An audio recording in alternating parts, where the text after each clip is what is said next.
Hey folks, welcome to the Prepared Homestead. This is Travis. Thank you all for stopping by to watch. I haven't decided yet whether I'm going to put this video on YouTube or Patreon. I don't know. We'll just see how it goes, and I guess you'll find out when you get to watch it, whoever you are. Just thoughts. No organization to this video at all.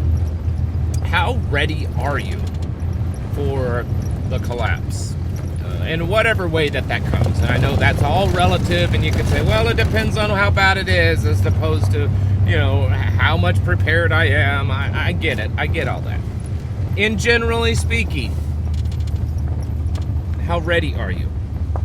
I would guess the vast majority of us, if we were honest with ourselves and really thought about it, we'd probably say we're not probably very ready. Especially because some of you believe that we're in those end times. I know not everybody. Some of you think we're in that precursor to the end times, those days of Noah, the birthing pangs. Maybe we're into the end time. I don't know. I mean, I'm no expert.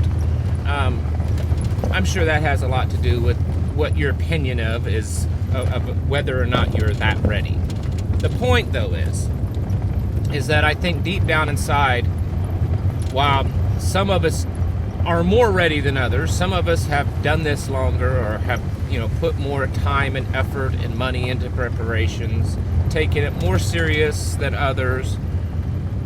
I think most of us would say that we're probably not that ready for whatever's coming at us, because as the days go on and as more and more things happen, because it's just pretty much every day now. I heard someone say the other day that we're on about a 25-minute news cycle, and that's probably correct, and it just seems like daily that there's just something new to happen. And as these things happen, it becomes more apparent that whatever collapse that we are about to embark upon could be quite significant. I know the naysayers, the Federal Reserve and the Treasury and the President and all the mainstream media is doing their very best to convince you that everything's fine, and in the worst case scenario, we might have a little bit of a hiccup, a little bit of a speed bump. Well, folks, we have hit speed bump after speed bump to the point that they're mountains just over the last few years, and it's like everyone wants to forget about all that. Oh, well, no, we might maybe possibly have a soft landing recession. We've been in a recession for years now. I mean, maybe not all the numbers show that, but there's a big difference between what's happening on Wall Street and the effects that we feel on Main Street. And in Main Street America, whether people want to believe it or not, we are experiencing the results of a financial recession, in the sense that we don't have the buying power we did. We don't have the stability and the comfort that we did, the confidence in our income and our wealth, the confidence in our future. All the numbers show that. Along with the fact that all the bad stuff is worse. Crime and drugs and violence and just mental problems and all this kind of stuff. Demoralization of our traditions and beliefs, everything. It's all getting worse. And I think it's worthy to ask, to constantly kind of question ourselves, put ourselves in check. Are we ready for this? And again, most of us, being honest, would probably say, no, I'm not. I have some trepidation, a little bit of worry, a little bit of stress, because it may be a lot worse than we thought. That's probably where a lot of us are at, and that's normal. I think that's pretty normal.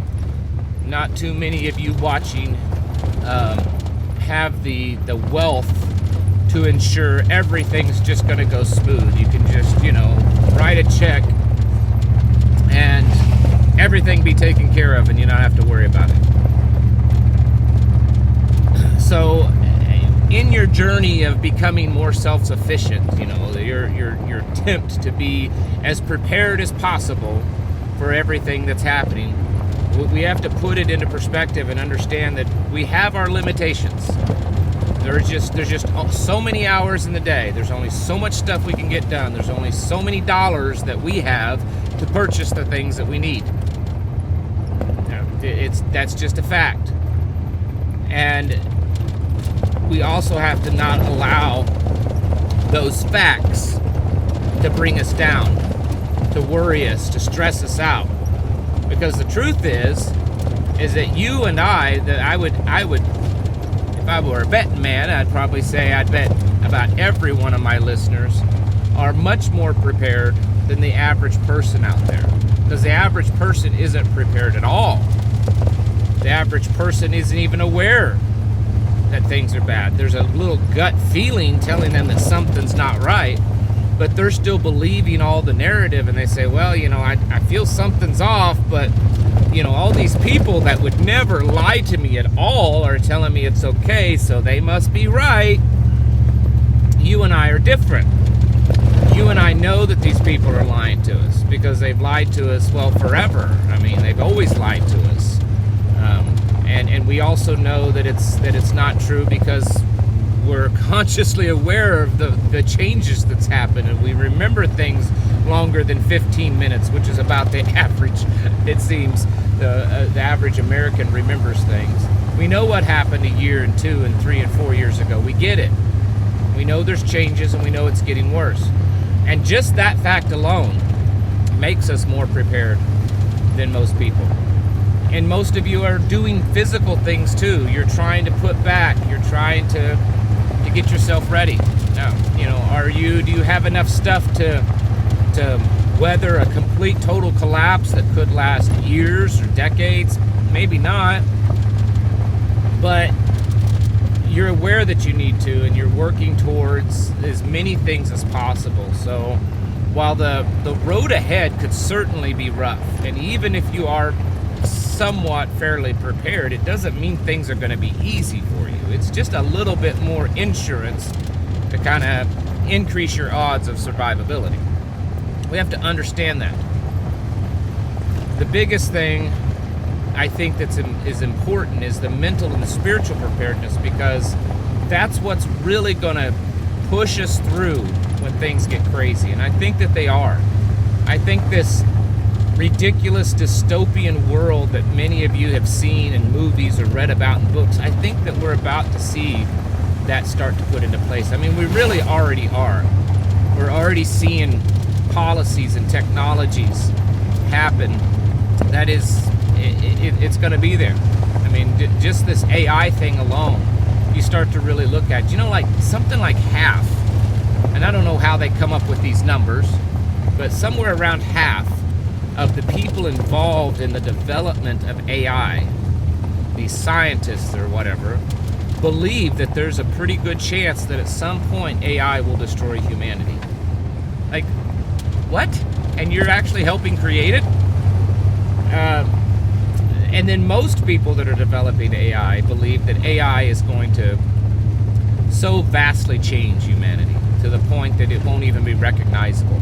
And if you think that AI is all these little chatbot things that, you know, are so popular now, that's like the comparison of a child's water pistol versus the most advanced F-35, fighter jet plane. That's the comparison. These little chatbots that are becoming popular, there's such a watered down version of what real AI is that it's hardly even comparable. And people get used to them. You know, it's no different than sin. All these things that's happened over the last few years that we normalized and said was okay really has opened the door to the pedophilia and all that kind of stuff that's happening right now that they're pushing. Because we got conditioned to okay this stuff, and then now when this other stuff happens, we're not as shocked. It's the same way with the chat stuff. You know, people think it's cool and it's novel and it's fun, and then when the real AI comes out, you're not quite as shocked by it. And that's just one example. there's many things that they have in the works that's being developed behind the scenes, that every once in a while we get a glimmer of what they're really doing, and it's absolutely shocking. They're real plans. They're real plans to control things. They're real plans to alter you. They're real plans to dominate everything, even down to your thoughts. You know, there's technology already now that they're developing that can read your thoughts, can interpret it. That you can wear this device, this brain chip, and that it'll interpret your dreams, and it'll basically turn them into like a movie. That can understand your thoughts. They measure brain waves and eye activity and all these kinds of things. This is some scary stuff, folks, because it may be cool and novel now, but it could be used in such horrible ways in the future, and most likely will be. I think that's where we're headed. And these are things that I don't even know how to prepare for. I mean, we talk about something like digital currency and all these things that you can do, but how do you really, really prepare for it? Because when that day comes that they decide to force it on you, that it's the only choice you have, I mean, you're just pretty much your only other option is to be an outlaw. I mean, that's probably what it boils down to. And they know this, and I think that's why they're not too terribly worried about folks like you and I. Sure, they have to kind of keep their thumb on us a little bit, and every once in a while they show that by throwing someone in jail to let everyone else know that we can still control you, we can still take your house away, we can still put you in prison. But they're not rounding us all up, because they know in the end they have the power and the capability to exert complete total control over us, which is also very biblical. It's going to be a very dark period, whether it's biblical or it's just another one of those cyclical resets that history goes through. Either way, it's going to be horrific.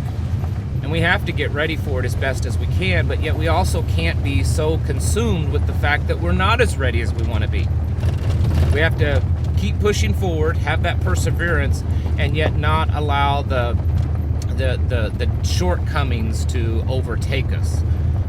Keep pushing and keep trying every day to do a little bit more, putting a little bit more back, becoming much more serious about it. This is life or death, folks, and you've got to put all of your efforts into it and make it a priority in your life, because the people that are running this reset are certainly making it a priority. Just the other day, Klaus Schwab said that the World Economic Forum is going to push even harder because they feel that they're not meeting their goals to get through this Agenda 2030 reset. So continue with your preparations, continue with what you're doing, because it may be the thing that keeps you from, I don't know, complete total control.